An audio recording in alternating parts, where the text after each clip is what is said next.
All right, this is going to be a long one. But first, let me start off by saying this is brought to you by Bitcoin Network.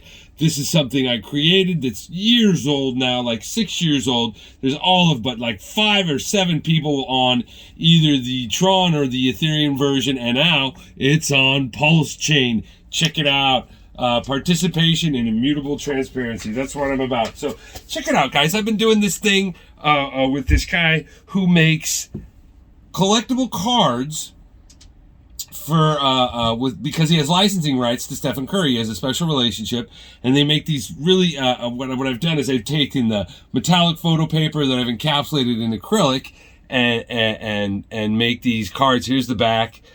This is a special one. Normally I only do 1 layer. You can see this is 3 layers of acrylic, and if you can look in the middle, there's something in there.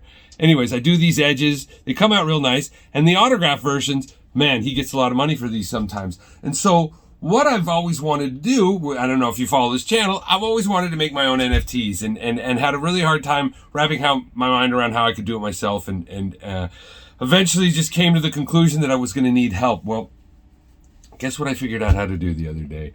Not only am I making NFTs that are the reason I had a hard time with NFTs because I wanted to attach them to physical products. Well, look what I've done as far as that's concerned with this. Look at this. This has a chip in it that takes you directly to an NFT ordinal or an inscription on the Solana network. Okay, guys.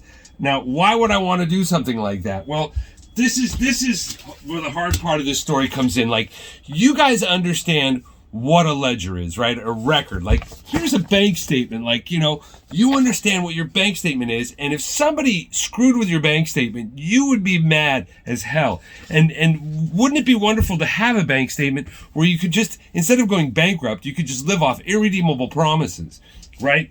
And so what I'm trying to say is there's a lot of fraud that happens in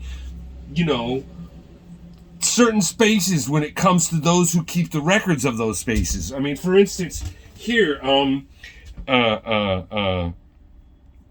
article that I think is relevant. Oh no, I gotta do some artwork today. Shoot. So here's an article. It's about highly valuable prototype Pokemon cards may actually be forgeries. They were printed in 2004 instead of in the 90s. So collectors who bought prototype Pokemon cards at auction last year appear to have discovered evidence the cards were fake.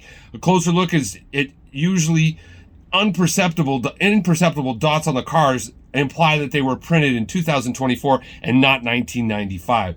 This is despite the cards being graded after supposedly being pulled from the Takumi Ablay's personal collection. I mean, let's talk about like Sotheby's and Christie's. There's all kinds of fraud that has happened, and people that are taking advantage of saying one thing and doing another. And when we have immutable records that can never be changed, we don't have to trust somebody.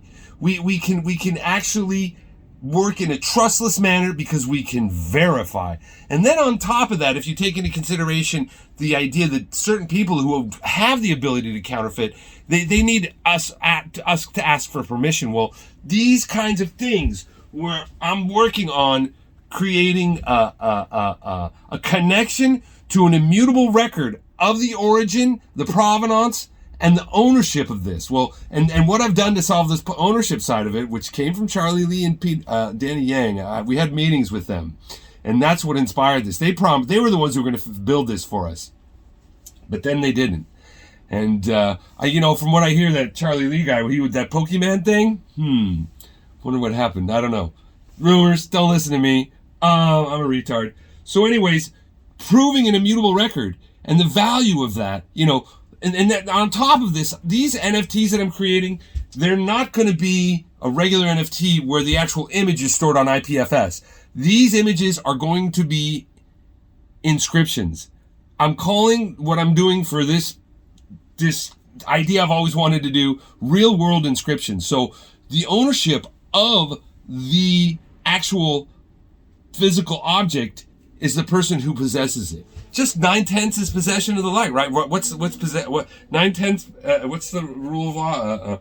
Possession's 9/10, right? So and the only way you can get the actual value out of this is when you break it open, and this is pretty impenetrable unless you want to put a lot of force, and get to the chip, and on the chip is the seed phrase for the wallet that is where this record is recorded. And there's only one of them.